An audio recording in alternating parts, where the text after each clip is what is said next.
In practical mind or will, as in theoretical mind, we start with the disunity of subject and object.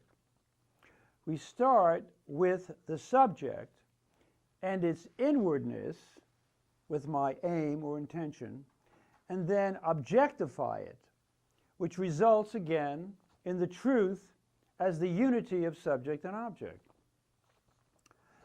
That is, in freedom, free spirit, and the free will, which happens when the rational will wills itself, or wills freedom.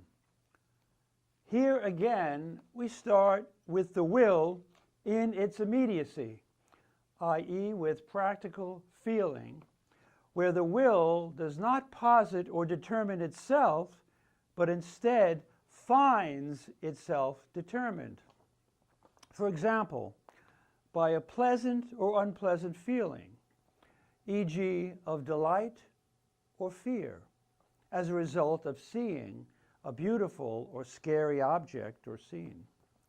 The problem here is that the will is implicitly free and rational. And to be free means to be self-determining.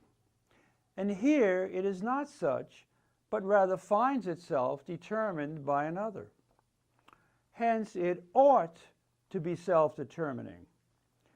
So it is then forced to advance to urges or impulses and willfulness or arbitrary choice.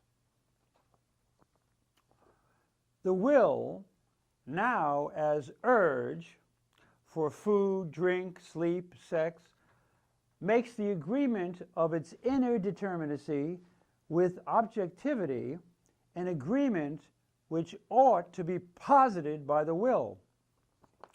Thus the will translates the content, making dinner, from subjectivity as just an idea and urge in my mind, to objectivity, dinner made. The subject is nothing but the activity of satisfying urges. Hence there must be interest or passion. As Hegel says, the natural individual must get satisfaction. But as there are many particular urges, the will must choose between them. Hence, it is willfulness as a contingent and subjective will. The will is then a contradiction, since it actualizes itself in a particular urge, receiving a short-lived satisfaction, and then satisfies another urge, and so on to infinity. As Mick Jagger says, quote, "I can't get no satisfaction." The point is that particular satisfactions have their truth only in the universal satisfaction, and this is happiness. Happiness is now the object and aim of the will, to which it subordinates all its particular urges. Thus the urges are sacrificed to happiness. But happiness has a content only in the urges. So which urge will the will choose to make it happy? It can only be a subjective feeling or taste which decides this.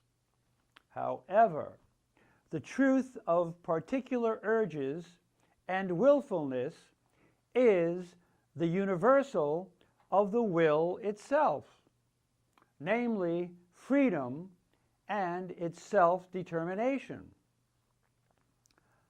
which takes us to free spirit or mind.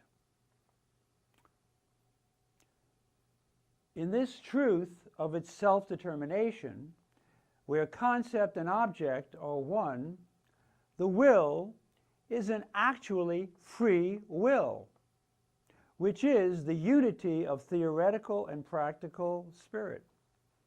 The will is the immediate individuality purified to universal features, to freedom itself. Free spirit is the actual spirit. Thus, spirit that is aware of itself as free and wills itself is the rational will, which is only the concept, but not the reality of absolute spirit. Therefore, we must advance from freedom as concept in mind and heart, in subjective spirit, to freedom as objectivity in objective spirit, in legal, ethical, religious, and scientific actuality. Next time, we will begin our study of objective spirit, the realization of freedom and the absolutely free will with abstract right or law. Thank you.